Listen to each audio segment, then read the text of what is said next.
So a few weeks ago, I was standing in the narthex at church chatting with this young lady. She was so sweet, so excited. She was talking about the music that our youth choir at church sings, and she was like, I want to join you guys one day.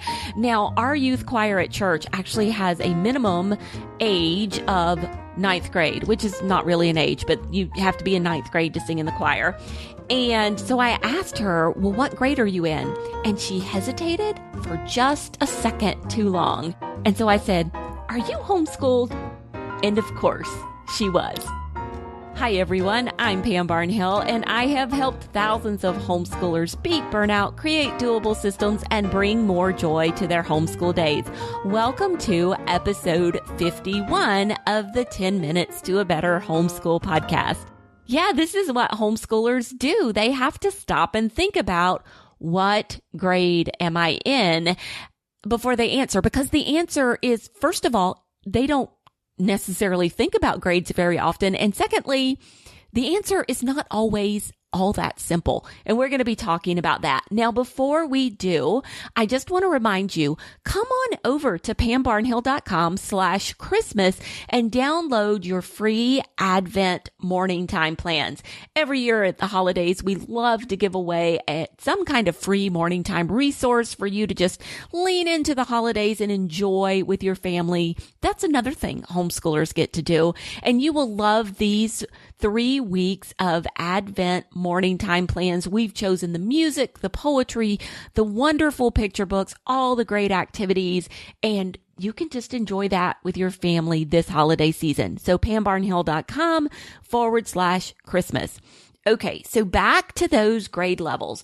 Do they really matter all that much? And quite frankly, when it comes to homeschooling, they don't. I mean, in traditional schools, students are sorted into grades not based on ability or even social skills, because let me tell you, there is a vast difference in social skills in 6th graders when you get to middle school and 8th graders when you get to middle school. Some of them are far advanced socially and some are lagging quite a bit behind.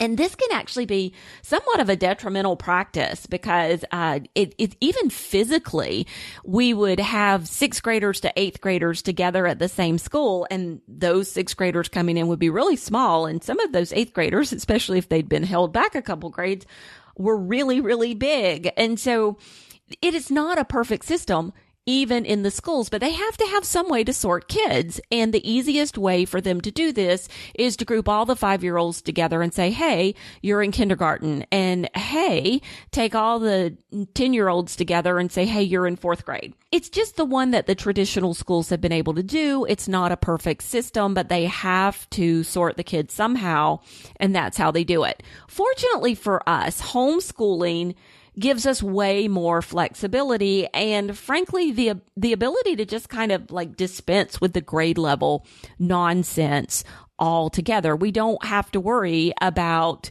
any kind of arbitrary grade level. And this is big because then we can really lean into what each of our children need. There's no reason to have your child working in a 4th grade math book if they're actually able to do 6th grade math.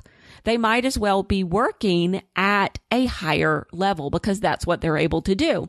And the same thing goes with, there's no sense in having your child working in a 4th grade language arts book if their language arts ability is equal to that of a 2nd grader. And I'm using all of these terms very loosely because as homeschoolers, what we want to do is we want to take our kids through this linear system of building skills and take as long as we need for them to master each skill.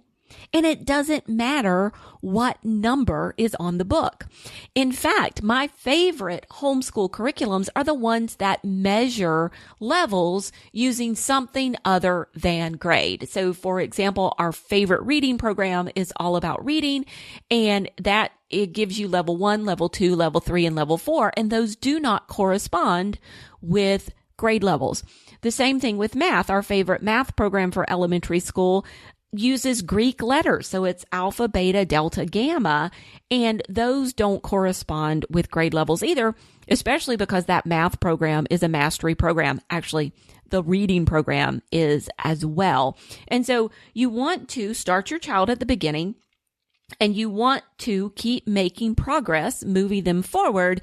And you really want to ignore the whole grade level thing, because in order for them to get to the next spot, they just have to master the thing that came before, and they have to constantly be moving forward in the process. And so the grade levels really don't matter. And you're going to find that your kids end up all over the place. They're more advanced in some subjects, more behind in others. And this is largely going to be based on their developmental abilities and their interests as well.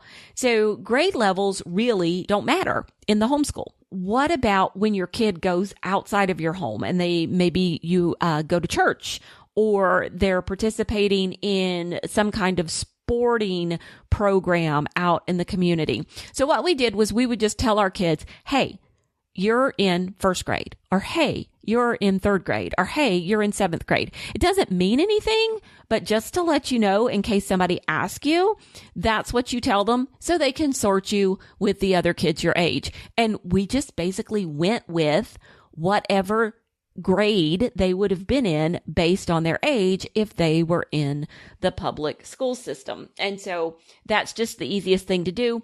Having said that, I will warn you, they don't talk about it or think about it a whole lot. And so they often forget what grade they're in. And we kind of have to sit and do the math. Oh yeah, if you were in school right now, you would be in seventh grade. That's what you say to people. So they don't always remember. Now, the next thing to think about is, how do we measure progress in our homeschools if we're not using grade levels? Well, I've already told you, grade levels are really arbitrary based on age and have nothing to do with where your child is in the process of mastering something or their abilities. And so you just observe the child and keep moving them to the next thing that they need to learn. And eventually you're going to reach a point where they're ready to graduate. But even that is way more arbitrary than what you might think. I know of 3 families right now, and all 3 are making decisions about when they are graduating kids. So there's one family where the mom always said, well, he's in 11th grade, and now all of his peers are getting ready to graduate. He has enough credits. He's ready to move on to the next stage of his life. This mom is probably going to graduate this child this year and let him move on into either a dual enrollment kind of situation in the community college, or just send him on off, let him take the ACT and let him move on off to school.